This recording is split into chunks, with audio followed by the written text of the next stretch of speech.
We're up. What's happening? Hi, Joe. How you doing? Good to see you again. Ben, nice to meet you. It's a pleasure to meet you as well, Joe. I've enjoyed your videos, and I've enjoyed your videos, of course. Jimmy, I watched your whole series on Atlanta all day today. I've been watching for hours. I've been watching impact videos about the Atlanta structure, and so let's just get into it. Let's do it. So the Richat structure, I was on your show a little over a year ago and shared some details about it. To people who aren't aware, there's a location in the Western Sahara Desert of Mauritania called the Richat structure. It's also commonly referred to as the Eye of the Sahara. It is a site that most people have never seen or heard of before, which is truly peculiar because it's so spectacular. It's a site that astronauts typically use to reference from space. It is a geological feature that is said to be volcanic in nature. And what's so spectacular about this is that it just so happens to match more than a dozen striking similarities to what Plato had described as the lost ancient capital city of Atlantis. I almost feel like we're not going to do your video justice by just talking about it, because the video is so good and you go into so many details. By the end of it, my jaw was dropped. I was like, holy shit. Like, from what you had the last time you were on the podcast to what you put out now, it's even more compelling. Like, way more compelling. I appreciate you saying that. And I guess to anyone that wants to check it out, I have a YouTube channel called Bright Insight. It's right at the top of the page, and it says Lost Ancient Roman Map has Atlantis and Sahara Africa. And that's kind of where it goes from there, is that there is a... Actually, let me just mention real quick. Like, you're a very inquisitive individual. You have many interesting people that come and chat with you. And when I had asked you last time, you said that until you had saw my video, you'd never seen or heard of the Richat structure. Never heard of it, yeah. Anytime I meet somebody new, or if I'm at some party and be like, oh, what do you do? And we start chatting about YouTube, the first thing I do now is I show them a picture of the Richat. And I've never, not once, ever come across one single person that has seen or heard of it before, other than people who are familiar with what I've shared. But there's so many things, like the where the water flows to the south, where there's clear evidence of water erosion that took place after the volcano. There's so much that points to that possibly being Atlantis. It's spectacular. So just to run down real quick, Plato had described Atlantis as being the capital. Let me just mention that, because it was an empire said to be made up of 10 kingdoms. And what I'm focusing on is the lost capital city, which was said to be made up of concentric circles, 3 of water, 2 of land, which matches the Richat structure. It also was said to have an opening to the sea at the south. And if you look at it from satellite imagery, you can clearly see that water had ran through it. Let's take a look at that. Tell Jamie what image to pull up so we can... And furthermore, it was said to have mountains to the north, and you just so happen to have mountains called the Atlas mountain chain, which Atlas was said to be the very first king of Atlantis. And what's interesting is that the very first known king of Mauritania, which is where the Richat structure is located, is also...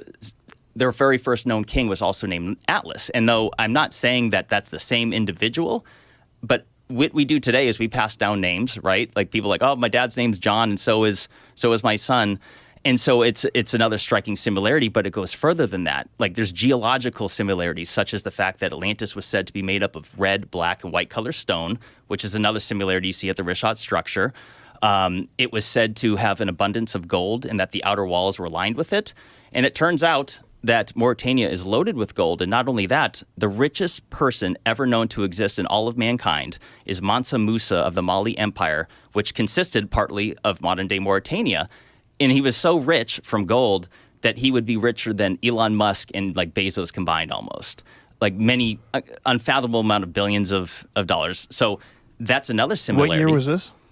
Oh, this is 1300s or 1400s? There he is. Yeah, there we are. 1312, 1337. What a great name, too. Mansa Musa. But the similarities don't end there. There was said to be an abundance of elephants, which is one reason why to suggest that Atlantis would have been in Africa is because, well, besides the fact that elephants are known to be throughout Africa, they used to be in Mauritania. They're unfortunately pretty much extinct there today. But another little detail that most people aren't aware of, because they think of Atlantis like, oh, it must be at the bottom of the ocean. Well, that's not exactly how Plato worded it. He did describe that the aftermath of Atlantis followed a catastrophic event involving water. Is that what was left of Atlantis was reeds of grass and a shoal of mud that prevented ships from navigating to and from. And what people don't realize is that Sahara Africa, up until about 4,500 to 5,000 years ago, was totally green. It was tropical. It had the largest network, or one of the largest networks of rivers ever known to exist. It had the largest freshwater lake ever known to exist, which is Mega Lake Chad, which, just to put this into perspective, it is, if you take all the North American Great Lakes combined, that's 94,000 square miles of surface area, whereas Mega Lake Chad was 139,000. Whoa. Massive. Additionally, Atlantis, the capital, was said to have a river that went just north of it or next to it.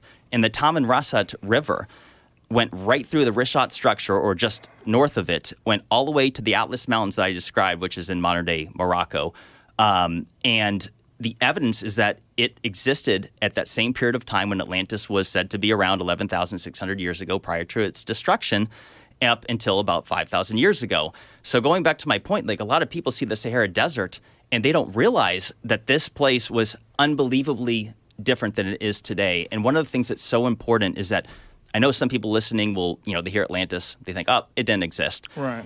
Whether it existed or not, the evidence that we're going to chat about today to show you that there is conclusive evidence, I would say, that catastrophic water erosion, that the ocean had blasted through the Sahara tens of millions of years more recently than previously known.